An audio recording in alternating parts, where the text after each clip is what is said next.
В выставочном зале при Государственной академии художеств Туркменистана состоялось торжественное открытие экспозиции, приуроченной к национальному празднику туркменского скакуна. В центре внимания творчество двух выдающихся мастеров, народных художников Туркменистана Ады Гутлыева и Бабасары Анамурадова.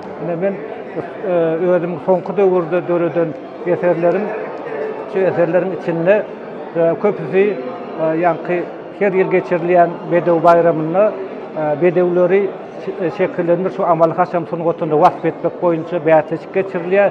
Biz şonu öz halçı gelgilerimiz bilen bilelikde 12 edek iň nepis haly üçünden bayraga eýe bolduk. Ine beýada da men häzir 3 tane täze iş hödürledim. Haly eserini biri dünýäde iň gadyň fazl halsy 2500 ýaşy dünýäde iň gadyň fazl halsy. Ýene de biri şu Törebek Hanymyň kupolundaky aýalam jahany aňlatýan mozaika şekilleriniň öňünde 7 sany ahaltek aty bir uçup diýen ýaly çapyp barýarlar. Olary 7gen ip at taktym, olar ýyldızlar ýaly belli dünýä belli ýyldız atytar bolýar. Şonu ýaly ýyldızlara beňredip bizim ýurdumuzy öňe alyp barýan bir güýç hökmünde olary şonda simbol edip manylap görkezdim.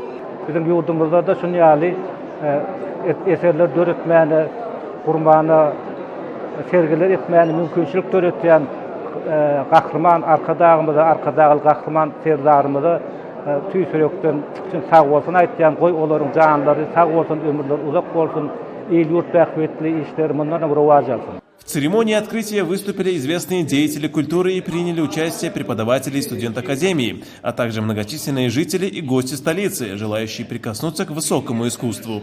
Выставка объединила в себе два разных, но гармонично дополняющих друг друга направления. Ада Гутлыев представил серию ковровых полотен, созданных в период с 2011 по 2026 годы. Все работы мастера посвящены легендарным халтыкинским коням, которые на протяжении веков остаются символом и гордостью туркменского народа. А мастер Бабасары Анамурадов представил около 50 избранных скульптурных работ.